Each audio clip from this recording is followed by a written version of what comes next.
Welcome to Master Gardening. I'm your host, Bud Kwok, and today's show is a little bit different.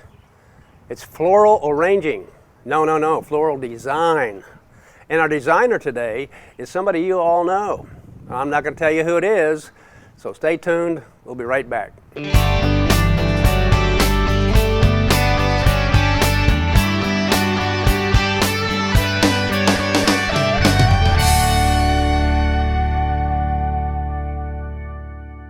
Thank you. I'm actually a substitute teacher tonight. Clay Smith from Riverside Wholesale was going to be here to do this, but I've got his two best from Riverside with me, Nikki and Alex. They're here to help me, and I'm filling in for Clay, and I've been doing this for 3 years now, so we're doing kind of an everyday mass design, if you will, is what Bud told me was the correct way to say that. So we laid out the flowers for you so you don't have to pick them out, but we're going to go through some of the basics of preparing the flowers, which some of you may or may not know, and then kind of designing on your own backyard, because a lot of you are gardeners, master gardeners too, so you obviously have some of that product in your own backyard that you can work with. And if you aren't a master gardener, some of our women here can probably tell you some of the flowers in your backyards that you can use for cut flower arrangements for your own home without having to spend any money at all, and that's always a good thing right now. So I own the Paducah Flower Company, which is in Lone Oak. It's at the corner of Lone Oak and Friendship Road. If you know, there's a new mural there that says "Kindness Grows Here." That's the Paducah Flower Company. And then we've got a store in Murray called the Murray Flower Company, and it's on the Court Square. So it's pretty close to the funeral homes and the courthouse right there. It used to be called Murray's Florist on the Square, and we bought that business when it was after COVID and everything they were looking for a buyer, so we chose to move into the Murray landscape as well. So these two, they deliver to all the florists in this whole region. Riverside services places in Illinois, I don't think Missouri, right? Not Missouri, Tennessee, Kentucky, but all the way up to Sturgis, all the way up to Golconda, Harrisburg, Anna, Illinois. So they travel all across the region delivering flowers to our florists so that we can put arrangements together for our customers. And then also, we have a great partnership in that if we have to order flowers for weddings, special events, even like this, we work with them to special order those flowers so that we get in what our brides and what our special event planners need for their own use in designing. So, and we do that too. We do weddings, we do everything at the flower shops. So, but they're a big assist in that way, and they're going to help me tonight so that you can see kind of all angles here. If you need one of us to come up and show you something specifically, just put your hand up and one of them can come back there and answer a question for you. So, you guys ready to get started? Yes. Okay, awesome. We're gonna try and do this in about a half an hour because they're recording this for YouTube and for the Channel 2 at the WKCTC. So you'll get to see yourselves at the back of your heads making flowers for the next several months if you want to. But most importantly, I laid out the flowers for you the way they come to us. So they have not been touched, they have not been processed or cleaned. They have been cut when they first came in from Ecuador or Miami or California, wherever that truck comes from that Riverside gets. They process those there, they cut all the stems, put them in water, put them in the coolers, and then the florists order from them what they need for their personal shops. So this is how the flowers come in. You'll notice there's a lot of leaves on the stems. The greenery is very full and probably needs to be trimmed down a lot. Each of you has a pair of clippers here, and I don't have any leather leaf, is the only thing I don't have. But we're gonna start with greenery. And I gave you 3 pieces of leather leaf, which is the sharp, pointy, kind of full greenery that we've got there. And the whole point of starting with your greenery is we call it clogging the drain. And so you've got your drain right here, the pipe, and we're gonna clog it full of stems so that your flowers, instead of using this method of propping up the flower, we're gonna use the greenery stems in the vase to prop up our flowers. So that's how we can, and you can also do floral tape across the top of your vase in a crisscross pattern, and that will allow you to help stand up the flowers too, if you don't want to use a whole lot of greenery. That's kind of the trend too right now, is you don't have to use a whole lot of greenery. So to get your exact length, you're going to probably clean off the bottom of this stem because it comes with a lot of debris on it. You want as little debris and greenery in the vase as possible. That cuts down on how it will age. So if you've got less greenery and less debris in the water, it's going to age much better instead of starting to get real like nasty water, and you want it to be nice and clean. So you always want to give your stems a fresh clip so that they're going to be drinking water fresh. And you're going to do kind of a crisscross pattern. So I've got my second stem here. You can see I'm going to crisscross the stems in the water. You can do an angle. That helps it so if it does settle on the bottom of your vase, it's not sealing off the stem. But generally, a lot of your greenery isn't long enough to hit the bottom of your vase, but for some of the flowers, yes, that's more important. Same thing. So I've got two here. I'm going to do one on the back side to crisscross another direction. So you're going to make a grid, basically, with all of that. So if you did your 3, I grabbed 4 by accident, but you can also, if you've cut it a little short, you can shove it down in just a little bit. As long as your greenery is not getting in the water, go ahead and shove it down in there. It helps clog that drain so it stands up further. So now we're going to work with the variegated pit, which is the one that has the white and green leaves. Now notice if you put this straight down in the water, you're going to have a lot of greenery in the water, and you don't want that. So a lot of you have very large pieces that can be cut into 2, like that. And what you're going to do is you're going to strip the bottom half of this, okay?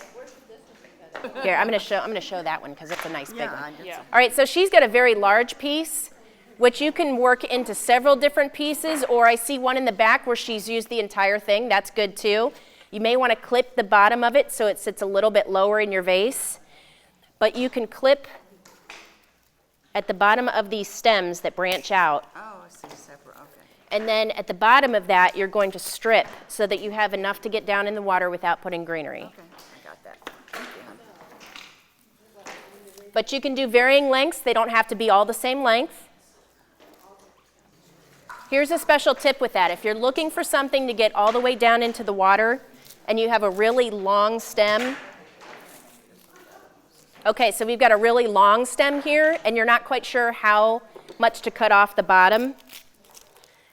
Put it down on the table. Do you want your greenery to stick that far up, or do you want to bring it down in the table a little bit and cut that much off so it only stands that tall in the vase? Does that make sense? Yeah. Okay. Things to think about. Yes. That helps give you a visual. You can do that with flowers too. Let me see a show of hands. How many of you like the real compact design as opposed to the real wispy? So if you like the real compact. Some of you? Maybe depends on your mood or the event. Some of those get real wispy. That's where you can cut them a little bit longer, or trim off more of the greenery at the bottom and let the greenery hang out to the side. And you just have to work with it and kind of eyeball what length you like in your design.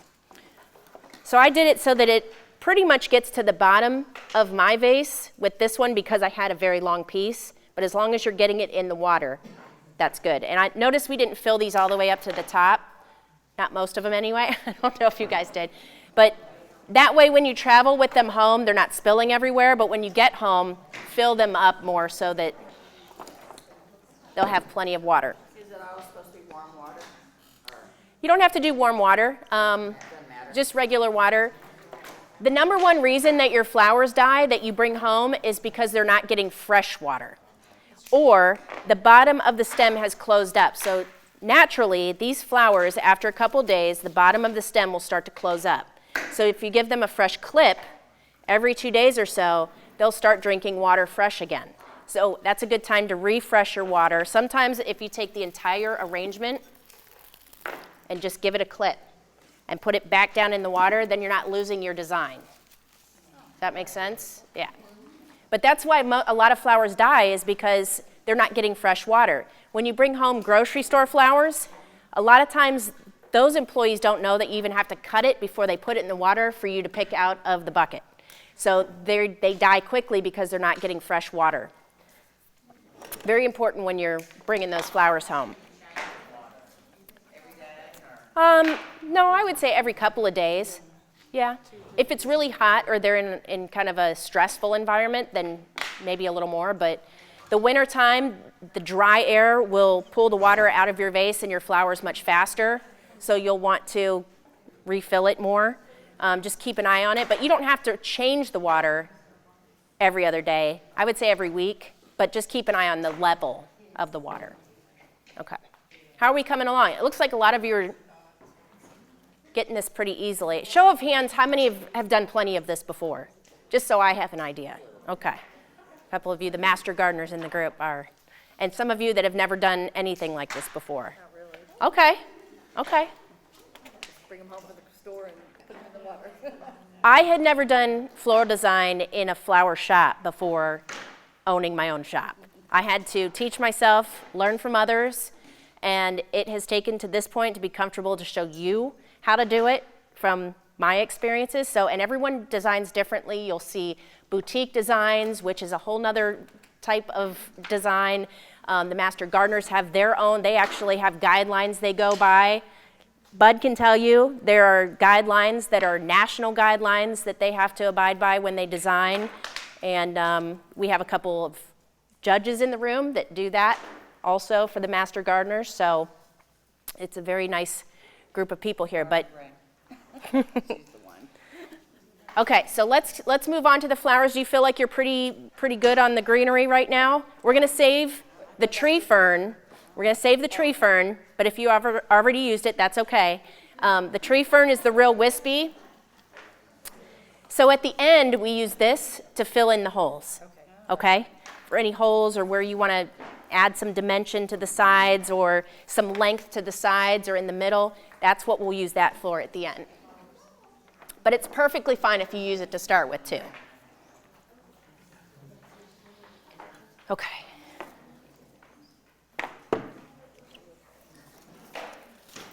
All right, when you're working with roses, the number one thing is that it has to be fully clean and dethorned. Now, you can put thorns in water, that's fine, but will you remember when you're taking those flowers out to put new water in and clip them that you have thorns on there? It's better to just clip them all off. You're going to clip all the thorns off. Some people even have stripper gloves that they can just pull the thorns all the way off. I don't use those, I just clip them off. And then I usually clip all the greenery off as well. You don't have to. If you think it looks real nice, there aren't a bunch of holes in it, it's not bent, the greenery adds to your arrangement. So just like the greenery, we're going to see how tall it is on the table, okay? If you think it's a good height, just give it a very small clip. If you want to start with a small height, you can pull that rose down in front of the table and clip it where you think. Some of you have some really tall ones, so you might want to pull it down here on the table to give you the height you think you want next to your vase.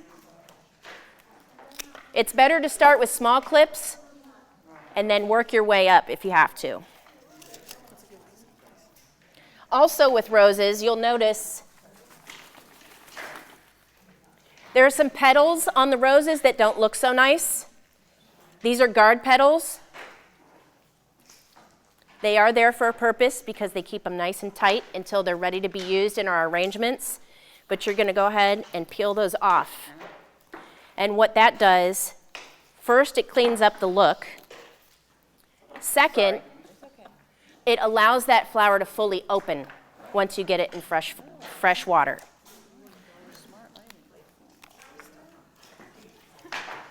Another fun trick, if you have a really nice firm rose that's really closed tight, you can turn it upside down and very lightly spin it, and it will open up your rose. A lot of wedding designers do this so that on the day of, those roses are big and beautiful. Yep.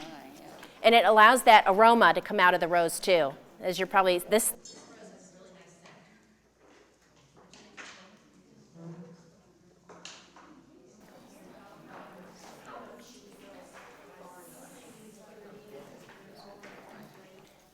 So since you're doing 3 roses, I would suggest doing 3 different heights or all the same height. So if you like that small compact, I would probably do smaller all in a little bunch of 3. If you like something that's a little more wild or wispy or boutique-like, then I would definitely do varying sizes. Whatever you're comfortable with and whatever you think is appealing to your eye.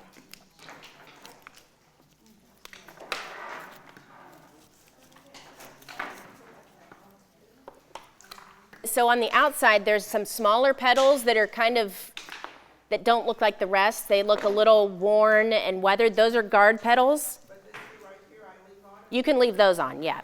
But take off the other ones. The secondary petal there, yeah.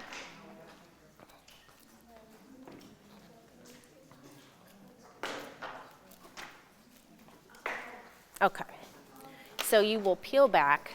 See these ones that don't look as nice as the others?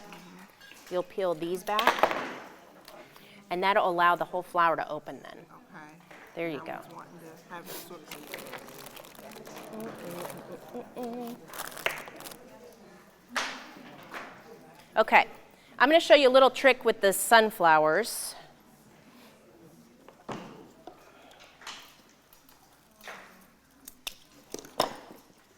That you can try at home if need be. Some of the sunflowers come in a little wonky. They have that bent head, and they don't stand up very well. Yeah, except for all these. This one's not as bad. Okay. So you see how this one's kind of sad and leaning over? We don't have wire for everyone to do this, but I'm going to show you how to do this if you want to do this for yourself at home. So what we do is you take floral wire, and you don't want it to be the smallest, but not the biggest either. You want it to be medium size. And you're either going to stick it straight down in the middle to where it meets the stem, and then wrap it around, and that'll get it to stand up for you. How cool is that?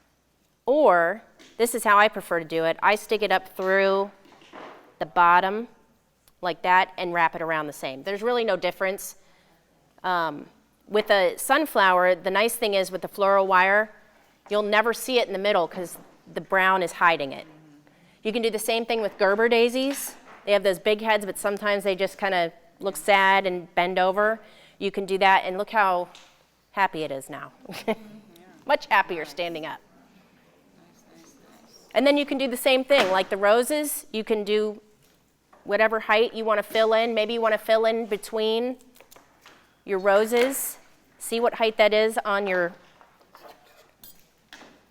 there you go. Just like that, and then cut it there. And that'll give you the right height to put in there. And you can adjust it as you go. Some of you have those cabbage roses, the veggie rose, if you will.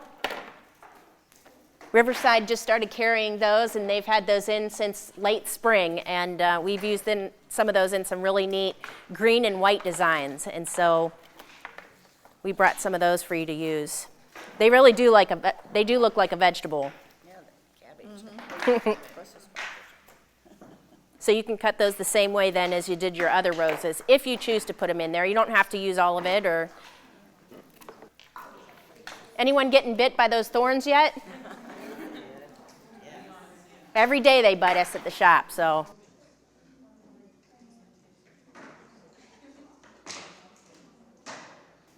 If you have a second, let's look at some of the daisies. Now, if you had a really small vase, like a square or a little bubble bowl, you could probably pull these individually and use them in the arrangement that way. What we tend to do with these longer stems is cut about halfway. So now you've got 2 stems to put in your water. And you can trim these up. Maybe these bottom two aren't going to make it into the vase because they'll be down in the water and you don't want that. You'll trim the greenery just like we did everything else up until about here, because that greenery is fine. It's usually not bent and it usually doesn't have holes and it still looks pretty good. Then you've got two separate, you've got this one and the second one that has the bottom part of the stem usually has a longer that you can put in the back to give you some height. Or if you just want it small, you can cut that also and make two individual stems there. Any of those flowers that are bending over or the petals are falling off, just go ahead and take those off. Those aren't going to make it into the vase either. Sorry, I know I have the, oh, you got clippers?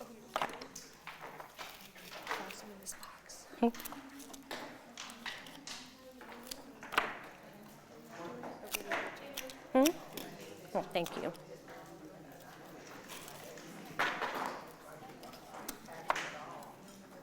What do you think? Make sure when you're working with it that you keep that greenery front in the middle. So when you're working, you want to try and...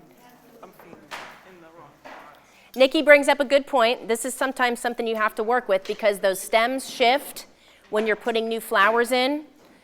See how, sorry, I'm using you as an example. Okay, so hers is kind of sitting to the side, and if you like that design, that's fine. Just as you're putting flowers in, make sure you're putting them in around your greenery in the middle, so that, because a lot of times you can get drawn into just getting them all in the middle and not keeping your greenery in the middle, in the center, so that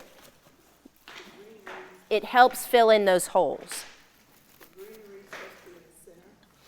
Not all of it, but make sure you keep some greenery in the center.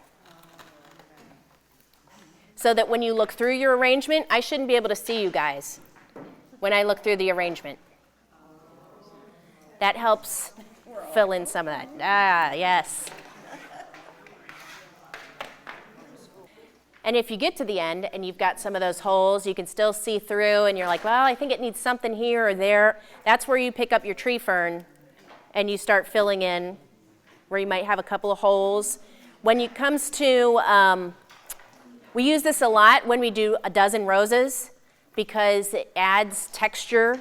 When you do a dozen roses, it is a dozen roses and nothing else, usually, maybe some baby's breath. But this helps give more texture to the arrangement and fill in any holes in the middle. So a lot of times, a lot of old traditional arrangements have baby's breath in them. That's a favorite.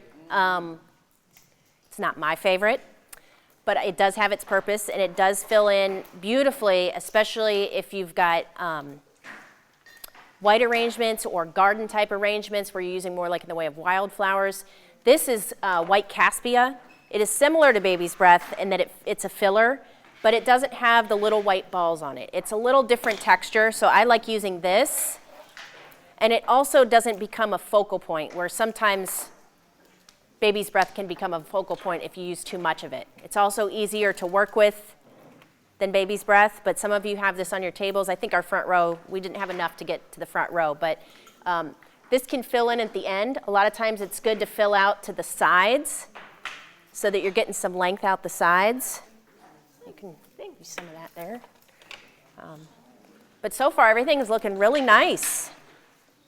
Do you feel like you're grasping some of the, once you get them in there and you can start adjusting the size and the length, you can always go back and cut again if you need to.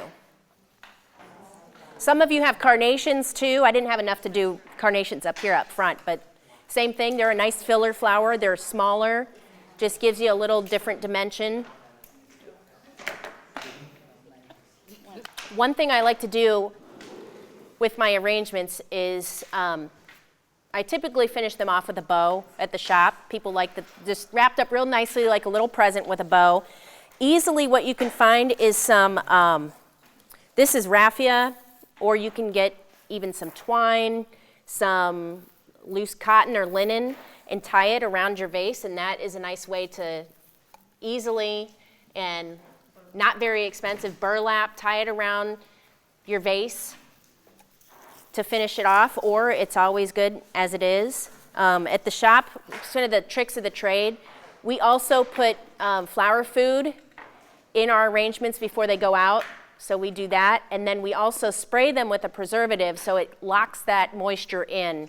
Because a lot of times when they go out, they're in the delivery van for a little while, they're in the elements, they're out in the heat. Until it gets to your tabletop, we want to make sure it looks really nice and that it's in good shape and it's going to stay that way. So that's kind of the tricks of the trade there.